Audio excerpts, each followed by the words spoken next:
Welcome to Good Morning Hospitality, your one-stop shop for the latest news, noteworthy trends, and thought-provoking discussions across the industry. From hotels and short-term rentals to all things travel and hospitality, you'll find each episode equips you with the information you need to start your week. Join us on Good Morning Hospitality every Tuesday, wherever you get your podcasts. Good morning, Sarah. Good morning, Leo. How's it going? Yeah, very well, thank you. I'm very well.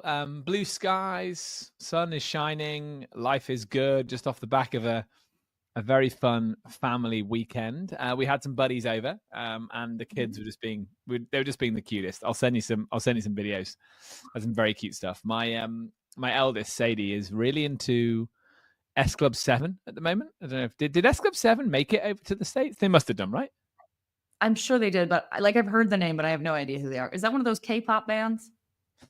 We're talking like they're probably like 25 years old, right? It's like it's our era, so maybe they didn't make it to the States. Anyway, anyone who knows about S Club 7 in Europe will know that the catchy brilliance of their pop. So she's really getting into that. So we've moved on slightly from Disney to more conventional pop. So we've been doing a lot of dancing, a lot of singing to that. Like that's if anything, I feel like I haven't got much exercise to talk about apart from doing dance workouts, dance and singing workouts with my 3-year-old. So there you go. That's what I've been up to. Hey, fair enough. That sounds amazing. Well, we swapped weather. It is gray and rainy in Barcelona, but not cold. So I'm not going to complain. And Good. Last week we had our sales kickoff. And so it's really fun, but it's always one of the craziest weeks of the year because we have sort of all hands on deck and we normally do some sort of like a case study and breakout in groups and stuff like that. And then on the last day, we have like a team building. And so we did this really cool Olympics. So we were split into like 4 different teams and got to do like a tug of war, which I'm just going to say anyone who's seen Squid Game, we were lied to. We tried the technique. It did not work and we lost. But, the classic build a tower with spaghetti, mini golf. Anyway, it was really, really fun. And then we made a paella and then we had to eat the paella. So kind of wish we would have just had someone make us a paella, but it is what it is. It was really nice. And is it one of those where you finish that and you feel like you actually need a 2-week holiday? So, far from sort of kicking things off, it feels like you've gone to war, right? Yeah, that was pretty much exactly right. On Saturday, I was meant to wake up and I had all these plans. I was going to go for this. There was a free ceramics workshop, maybe like 15-minute walk from my house. And I've always wanted to try it. And so I thought, wow, that's free. Why not? No, couldn't even force myself to leave the house on Saturday. There you go.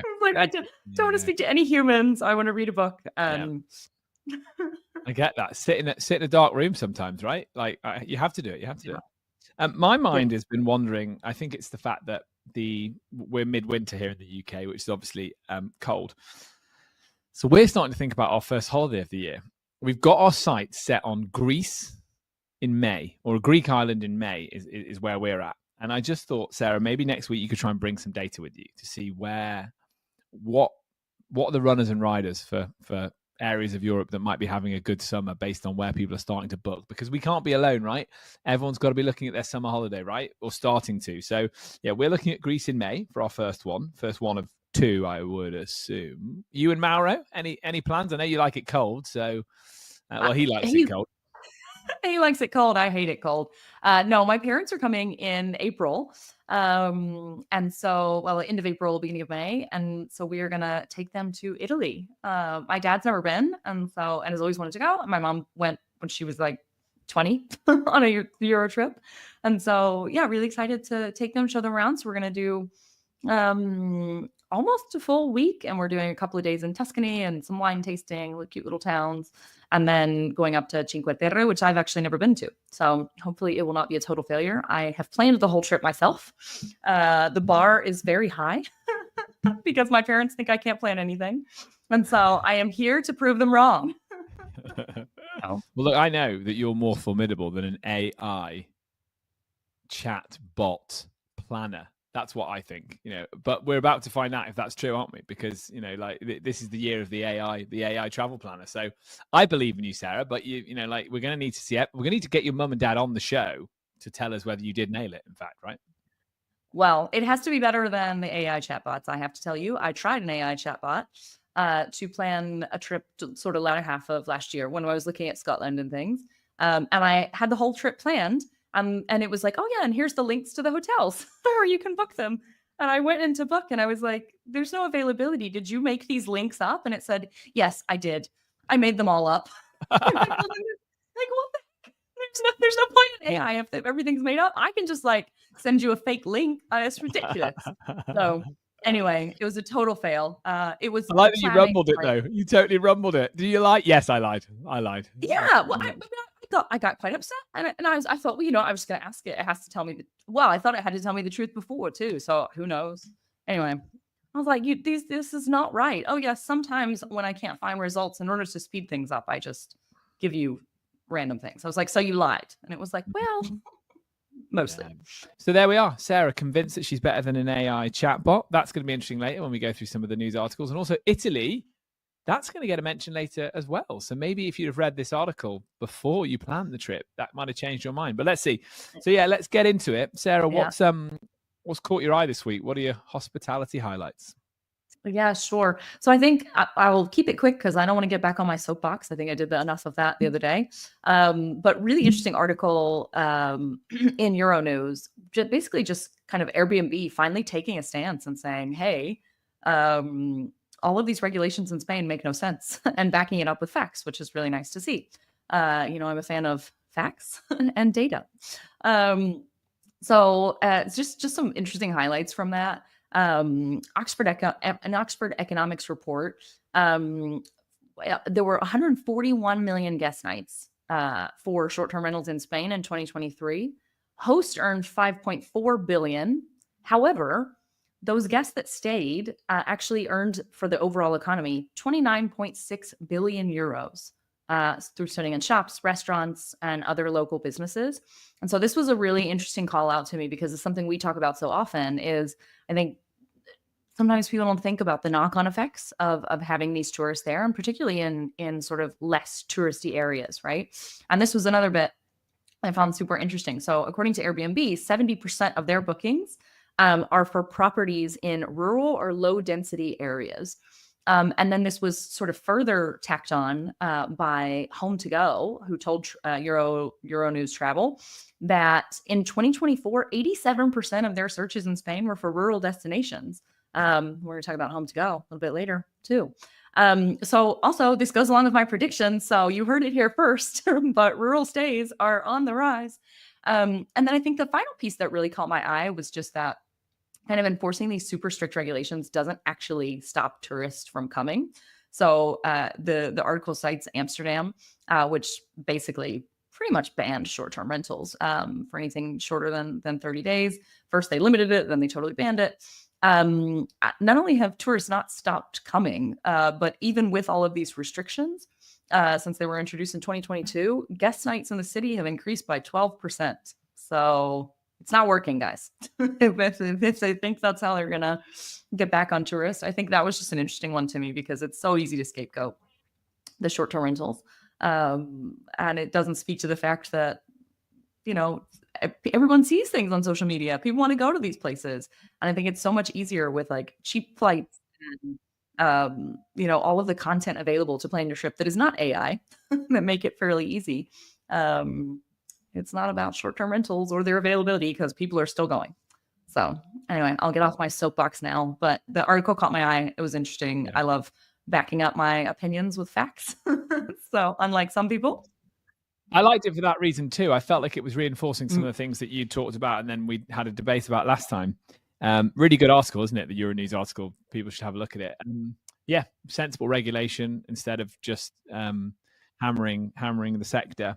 Again, we've had this conversation around rural, like have a different approach in the rural area, go and target the tourist you want to bring in. And in a rural village that has one or two restaurants that can become tourist hotspots, they can charge more for a great product. It's only worth having if someone's there to try it, right? It's at the beauty spots become more beautiful if there's someone there putting money into the local economy and locals benefiting from it. Something that the French economy has been all too familiar with for years and years and years, because that is the French countryside is a playground for tourists, isn't it? And I think Spanish authorities need to have a think about it in a similar way. I've also taken that a step further, not in this article, but, again, if you don't want cruise ships in Barcelona, think about the ports you do want them in, because there will be some places that think we wouldn't mind that trade. Anyway, enough of that, because again, you're right, we debated that one quite a lot last time. So this one has been talked about on Monday by the Monday crew, but I think it's so significant we have to just quickly nod to it. The Monday crew do a proper deep dive on this, so please go and have a listen. OpenAI has released an artificial intelligence-powered agent tool that can interact with websites by typing, clicking, and scrolling. Dubbed Operator. The tool can search and complete purchases for things like travel, groceries, events, restaurants, reservations, and more. This is an article from FocusWire. I also read a good one from Paul Stevens at Short Term Rentals on this one. Essentially, there's a tie-in here with Booking.com. We've got HipCamp as well, who are in our industry, and then clearly other companies as well, like Uber. So this is the beginning, I guess, of what we talked about even in our predictions. We said, I suggested Booking.com might have their own AI chatbot by the end of the year, but actually a Booking Companion, this looks like they might be combining it with others, which makes a ton of sense. It's a watch this space moment, because as we've talked about in our introduction, at the moment, they just tell lies. They just tell lies to you. I'm quoting Sarah. I'm not saying they just tell lies, but they might be telling lies. So yeah, Monday crew are going to do that in more detail. But yeah, just to say, I think that's one for us to watch. And then one that really caught my eye, because we've been talking we've talked about Landfolk before, Danish vacation rental management company, who in 2001 were founded by some Airbnb employees. Always look like they're doing smart things, and have raised money and are really taking that Northern European market by storm. They've made an acquisition. So Dani Italia, so an Italian-based vacation rental home provider. And it's cool. It's just good to see that. It's good to see that Europe is alive and awake to these type of deals, and that they're happening. And we're going to talk about that more in the main articles now. But yeah, I thought it was cool. I thought it was significant, because it looks like the sector is going to have a better 2025 than it had 2024. And it's interesting that we're already into very much the early part of the year, and we're seeing movement around acquisitions. We're also hearing about companies restating their desire to IPO. So, okay, let's get into it. So, you will remember, fans of the show will remember that we talked about back in October the fact that HomeToGo was exploring the purchase of the Interhome group, which now from the supermarket chain Migros. This now seems to be set to happen. So no firm announcement on, it hasn't actually happened, but it's set to happen. All parties are talking about it. So that's very exciting. And according to Blue News, the purchase price is in the low 3-digit million range in Swiss francs. Swiss francs and euros, basically 1 for 1. It's quite similar to the dollar as well. So significant. We're talking, people who didn't listen the first time round, HomeToGo are one of those traditional sort of, original short-term rental management companies, 40,000 listings managed by over 21,000 owners. So it's really, it's people with 1 or 2 listings. Maybe it's their ski chalet somewhere in Austria and their home in France, right? And they've worked with this company probably for 20, 30 years. And essentially you've got a newer, savvier business like HomeToGo who, raise money specifically to target mergers and acquisitions back in 2021, going, we'll have this established business that maybe is less interested in developing its technology and happy just to be, a property management business. We'll put it under our tent, and as a process, and in the process, control quite a lot of the European market in one swoop. So I think it's a really interesting deal, really interesting deal, because you have to think there that HomeToGo's rivals will suddenly see that these properties are not available as they previously were to book on their platforms. And I think all of the players in this space are desperate for unique inventory. We talked earlier about Landfolk acquiring Dani Italia. Same thing, right? Like these deals are not insignificant, because they're saying, look, there's a decent portion of probably quite rural, traditional accommodation. Hosts have been with the company probably for 25 years or more. A lot of these businesses predate the internet. This one certainly does. Interhome certainly does. So there's a loyalty there for the owners. So if you do the acquisition well and you're respectful to the previous business and you keep the branding in some way, shape or form, you keep a lot of those owners. And then you control where those properties are distributed, and suddenly it's a really significant deal. You can kind of win again, right? You can promote and discourage booking on other forms and other platforms. I don't fully know what's going on behind the doors at HomeToGo, but I'd imagine that's what's happening here. So similar to what I said about the Landfolk deal, I think this is interesting because we've got movement in the European market again. People sort of making plays. So I think this is really, really interesting. This is not small potatoes. This is according to the article, the second largest provider of vacation rental management services in Europe. We will be trying to get someone from HomeToGo to come on the show to do a breaking news interview with us about this, because I think it's super significant. And again, HomeToGo and others like them, it shows that they're really happy to try and dip in different pools to grow. Maybe it's buying a small PMS, maybe it's providing services, their booking services to old-fashioned OTAs that they've run out of steam, but they've got really good inventory. Or maybe it is management companies who are kind of going through a similar journey. So they're really happy to dip and pull deals from different parts of the industry to bring them into their business. So I'm really interested to see how this one plays out. Sarah? I am too. I want the interview. That's what I want. I feel like we've been reading about this for what was originally October. Now the news came out. I want to hear it from the source. I'm tired of the speculation. I want to know the facts. So that's where my head goes. I don't know. I feel like, yeah, until we have it from the source. But because all of our suppositions are just that, right? All we think, they're probably going to do this, they're probably going to do that. I want to know. Yeah. Do we have any idea when we think it's going to close? The actual, and we know it's going through, but I was looking through the article. I didn't see. No, they're very closed about that, aren't they? It's not revealing much.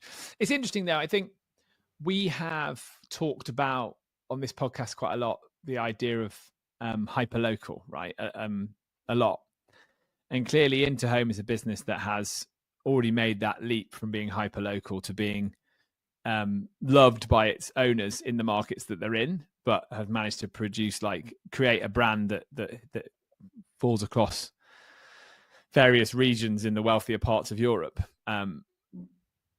So I wonder, and we've had the Casa deal recently. So I wonder if we're going to see more movement in Europe around that and people trying to roll up. We interviewed Host and Stay before Christmas about their fundraise, and they were definitely looking at Europe as being one of the routes to growth. So I think it's exciting when this sort of thing happens. Again, I go back to the fact that I think it needs to be driven by hyperlocal guest services. I really do.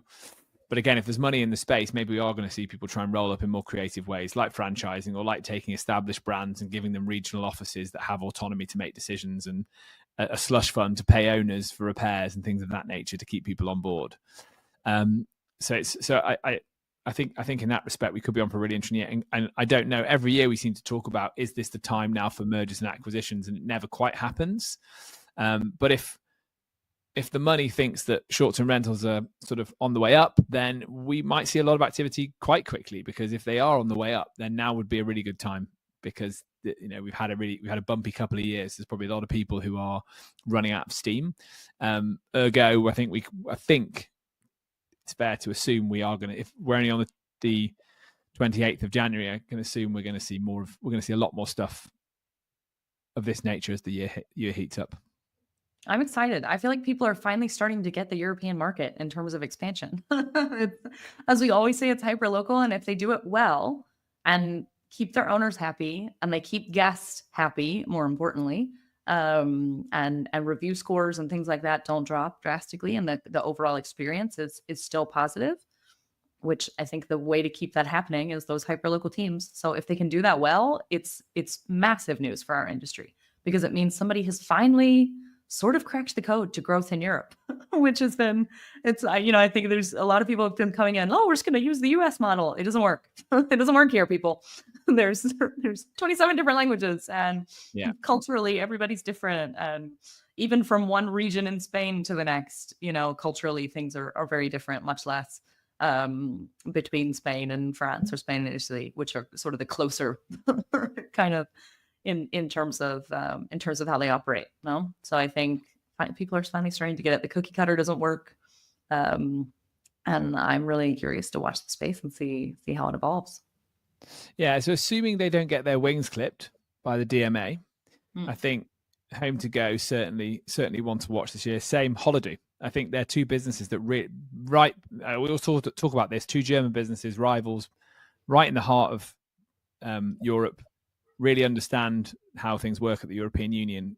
I think they are. I think Booking.com have had a very good 12 months, and I'm sure they'll continue to grow as they always do. But I also think they're two real European success stories, and so I think they'll be at the forefront of a lot of this.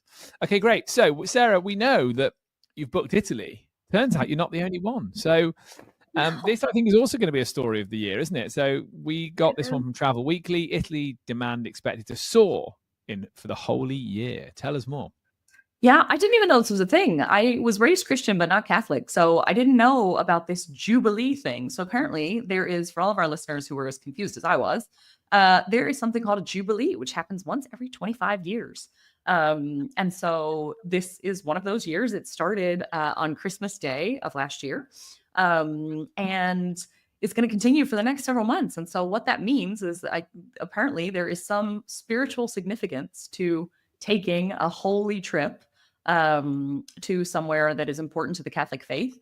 And so not only has demand for Italy and Rome in particular, and visits to the Vatican soared, but the tour operators have done something really, really interesting, which is they have been combining these trips where they'll just tack on Rome at the very end. So they'll do a trip to maybe a smaller town or a completely different area, either of Italy, or there's even trips where people will combine, tour agencies are combining Poland or somewhere that you wouldn't think tied to the Vatican, but lining it up with spiritual places of spiritual importance. And then, oh, by the way, because a flight to Rome is 2 hours and, 50 euros, we'll just tack on, 2 days in Rome at the very end. And then that way the guests who come are happy. And it seems like they're also trying to solve the problem of over tourism because can you imagine if all of these people just descended upon Rome, it would be even more touristic and more of a nightmare. I've never been, but I've just seen like ridiculous things on social media, which kind of makes me not even want to go. Sort of like Venice. I was lucky enough to go, like 15 years ago when it wasn't as crazy, I guess. But now I see things and I just think, oh gosh. So Italy demand is soaring, but I feel like the tour agencies are doing really interesting things. Another part of that soar in demand is just the situation in Israel. So there were a whole bunch of tour operators that operate these Holy Land tours to Israel, and they are absorbing a lot of the demand due to some of the unrest in that part of the world right now. And so if you really want to go to Rome and you are not Catholic and don't care about the Jubilee, maybe just like go next year because it's just going to be overrun with tourists. The other interesting thing that I found in this article were the age groups of the tourists. And so it's much more geared towards people who are in, let's say, 45, 50 plus, which I thought was really, really cool. I think it's an awesome way to kind of get people who are in maybe some of the later stages in life traveling again, and who often feel much more comfortable. I often knock like a tour that's organized where everything's done for me because I like having the freedom and I like planning it, and I enjoy the planning stage almost as much as I do the trip. But I totally get that, like for my parents, for example, that would be their worst nightmare, trying to plan a trip, much less in a foreign country, much less in a different language. And so I think it's also a really interesting sort of resurgence of the planned holiday. I don't know, Leo, you've ever been on a planned holiday? Like a properly 2-week thing? No, and for me, it brings back memories of like a school trip on a coach, right? Where the itinerary was planned. And I agree with you. Again, you and I are such optimists, aren't we, for these things? So what I like about this is, and again, as a someone who also wouldn't ever go on a holiday like this because I wouldn't go on a pilgrimage. I'm not religious, but I could see how a ton of people who are religious would, and that is older people mostly in Europe, especially. Like it's the Catholic Church is an older person's game, really. Certainly in the UK and Ireland, which I have more knowledge of. but I can totally see my Irish grandparents have wanted to go on a trip like this for sure. If they were alive now, I could see they would really have been buzzing off this anniversary, and probably would have been going maybe with a church group, right? And there'll be a lot of that sort of stuff going on. So it is group tours, maybe with people you know. I like it because it's a set of events that are happening for the whole year. So unlike maybe the Paris Olympics, which the results were questionable for the city of Paris because it put off as many people as it encouraged to come, and probably was but your usual tourist to France was put off. I don't think this will put people off booking Italy because it's just through the year, and it's something to be aware of. But I think if they play this well, it'll be a good year for Italy to be able to take these extra visitors in and show people the beauty of what is probably Europe's most magnificent country, right? For a holiday. I mean, it's a hard shout because there's so many beautiful places, but Italy's quite hard to beat. And I agree with you. I think that it might be the start of more. It might be a renaissance in group tours for people that go and enjoy that and find it's interesting, because there's plenty of religious sites all over Europe, or if Israel opens up more in the next couple of years, people going back there. So yeah, I kind of got the same thing. I thought this is a test. This is a real good stress test for a market around visiting a site at a time when it's busy. And we know that in those moments, the vacation rental industry can be very, very useful. So I hope that alongside that, someone in the halls of government is thinking about making sure that it's as relaxed as it can be to allow people to benefit from having holidaymakers in their homes or in their annexes or in their second homes, because again, the demand will not be able to just be coped with by hotels. So yeah, I think it's a really good opportunity. We're going to have to do what we call it, Pope Watch, Catholic Watch, Italy Watch. We'll have to just keep an eye on it this year, won't we? And you'll have to tell us how many pilgrims you spotted when you were there in April. But yeah, no, I think it's cool. I think it's exciting. I just had a thought, totally off topic, but it brought me back to the Gladiator episode we did a while back, where Airbnb is giving away a free Gladiator experience. I just wonder if that will be tacked on, because I would absolutely love to see that. You go do your pilgrimage, go to the Vatican, and then fight like a gladiator for a day. I would love to see it. I would love to see my dad get it out in a gladiator outfit at the end of. It's all coming together, isn't it? It's all coming together for Italy. Gladiator 2's out with, like, it's all roads lead to Rome, as they say. Sarah, that's great, my friend. Rather excitingly, I mean, that's it for today, isn't it? Rather excitingly, you and I have got to get our preparation done, because we are emceeing the Short Stay Summit in a few months. We just got that confirmed, so that's going to be really exciting. So anyone that's coming to the London event in April, you'll have to come and say hi to us, because we'll be emceeing the main stage, which is very exciting. And yeah, tell me, I had one other thing. It slipped my mind now. It'll come back to me. Sarah, what have you got going on then, apart from being very excited about doing that gig with me in April? I am super excited about that gig with you in April. And also, I'm excited just to hang out with you in person. The audience is not going to believe this, but we have only actually ever crossed paths in real life as human beings one time. And I talk to you every week, and it's weird. It's weird to have this like virtual friend. So I'm super excited just to get to hang out with you in person. And yeah, really, really grateful for the opportunity as well. So really looking forward to that. And aside from that, this week, man, just like buckling down. I got so much stuff to do. Last week was our offsite, and so we had a whole bunch of activities going on, and that left little time to get other things done that would be on my normal agenda. So buckling down, and then at the weekend, I'm going away for a friend's birthday. We have rented a beautiful like country house on Airbnb. And there's gonna be like 15 of us, and we're just gonna barbecue and cook and spend time together. And I am so excited. So really looking forward to that. What about you, buddy? That sounds great. That sounds very, very cool. I think we're going to keep it chilled, actually. Like it's been a mad few busy ones. So yeah, I think probably not go anywhere, walk on the beach, hang out, like just kind of relax a little bit. Again, weather's getting better here. So yeah, we maybe the harshness of winter is over. Excited to say next week, tune in, guys. We have a special guest host, which is Boris Pavlov, who's the CEO, founder of FlatAway.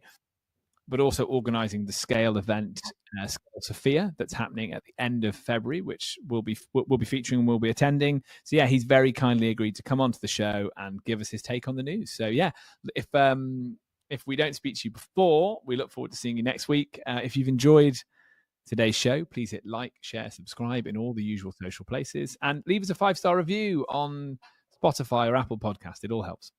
Thank you.